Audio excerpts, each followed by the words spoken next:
Pada video kali ini, aku akan menjelaskan tentang lahan gambut. Indonesia memiliki lahan gambut terluas kedua di seluruh dunia, yang tersebar di Pulau Sumatera, Kalimantan, dan Papua. Lahan gambut, kalian tahu nggak sih apa itu lahan gambut? Lahan gambut adalah milik tanah yang terbentuk secara alami dari sisa tumbuhan, serta jasad hewan yang menumpuk dan mengalami penguraian secara tidak sempurna. Lahan gambut mulai terbentuk sejak 10 sampai 40 ribu tahun yang lalu. Pada umumnya, lahan gambut dapat ditemukan di dataran rendah, seperti rawa, ataupun antara dua sungai maupun antara sungai dan laut. Pada tahun 2009, hewan yang hidup di lahan gambut ini tercatat sebanyak 34 spesies ikan, 35 spesies mamalia, dan 150 spesies burung. Kedalaman lahan gambut juga dibedakan menjadi 4 teman-teman.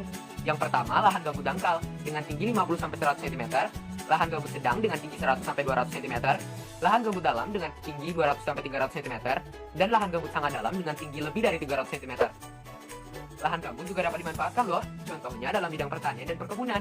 Beberapa tanaman yang dapat ditanam adalah nenas dan pohon karet. Lahan gambut juga bersifat seperti spons, yang dapat menyerap serta menyimpan air dalam jumlah yang sangat banyak, sehingga lapisan gambut sangat basah dengan kandungan karbon yang tinggi. Oleh sebab itu, lahan gambut sangat penting dalam mencegah banjir.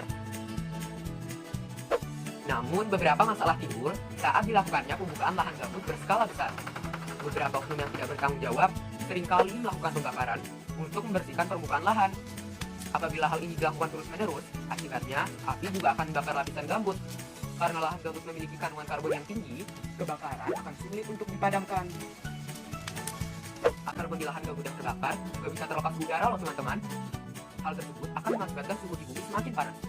Kebakaran hutan dan lahan gambut di Indonesia sebenarnya juga telah lama sebelum kali terjadi. Harus melakukan pelestarian lahan gambut dengan cara 1.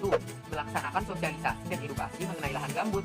Hal tersebut akan memberikan pemahaman terhadap penduduk agar lahan gambut dapat dikelola dengan benar tanpa merusaknya. Yang kedua, dengan 3P. P pertama adalah pembasahan, supaya lahan gambut tetap basah dan lembab. P kedua adalah penanaman kembali, agar lahan gambut tetap lestari. P yang ketiga adalah peningkatan kesejahteraan, karena lahan gambut bisa dimanfaatkan dalam berbagai aspek. Selain itu, diperlukan kerjasama dari semua pihak, agar lahan gambut Indonesia bisa kembali seperti fungsinya semula.